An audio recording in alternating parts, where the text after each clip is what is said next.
priesthood Hindu family.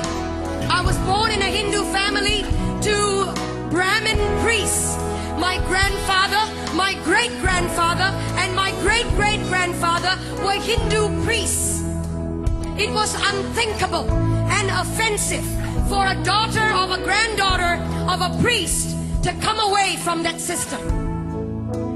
I was so hungry for God.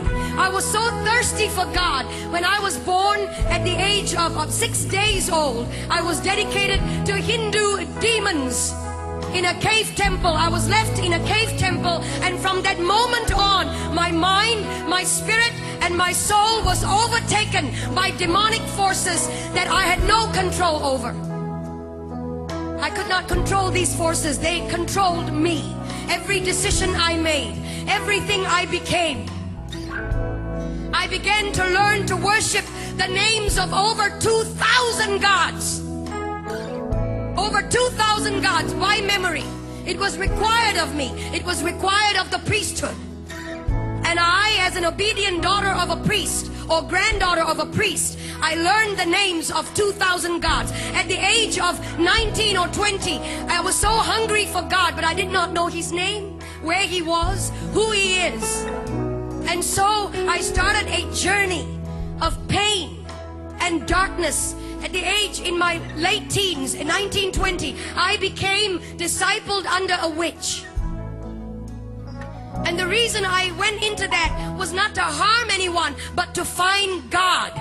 Any which way at all. When you're hungry, you get desperate. And when you're desperate, you will do anything to find God.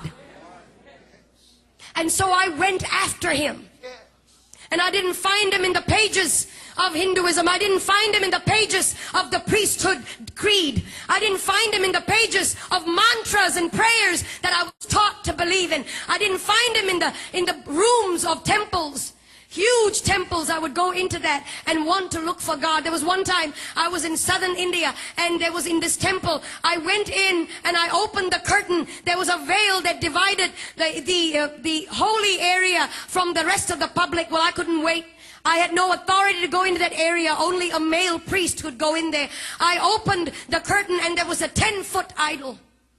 12 arms, 12 faces, myriad number of eyes. He didn't see me. He couldn't hold me. He had eyes and could not see me. Years down the road, I was struck with a demonic pain in my body. From the top of my head to the tips of my feet, I would be in pain. Painkillers and suicide came the order of the day.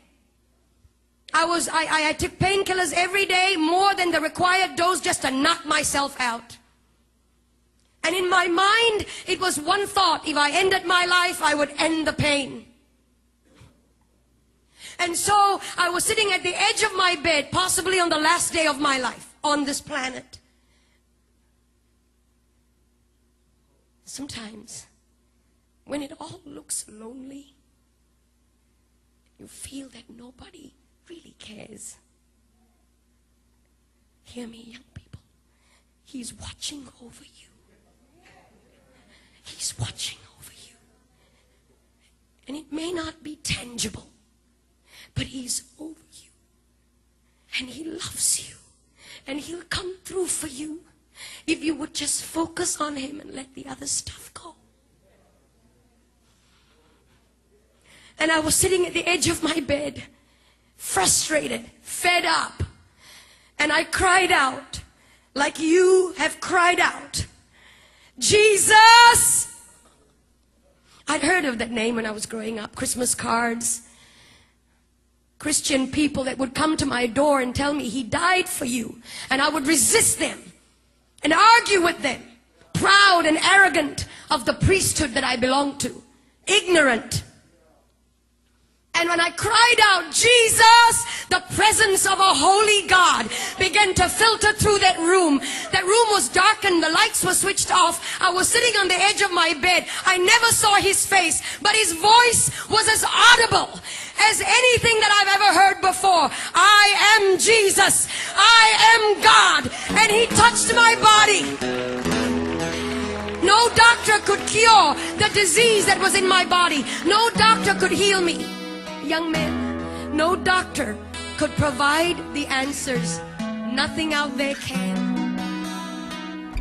And I've been there, done it, and I've tried it. Everything, the darkest road, I've taken it. Gentlemen, and he came to me, he touched my body. In an instant, that disease left my body.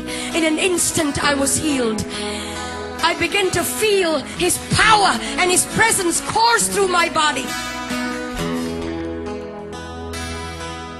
And then I went into this tiny church, about 50 people, and somebody up in front there looked a bit like this platform, and somebody up on this was talking about going into the water, that if you're baptized you become a new creature. Well, I didn't understand that either. I was wondering how water can make such a big difference. What's the big deal? We take showers every day. I went up to this preacher man and I said, will you put me in this water? Because everything and anything he wants me to do, I'm ready to do it. He has set me free. He has healed me. Anything and everything. No matter the price. No matter. And so they put me in that water. When I came out, legions of demonic influences broke free from me. And I was set free, church. And today, depression is going to go. Heart disease is going to flee. Jesus is in this house. He's here. And if you will shout,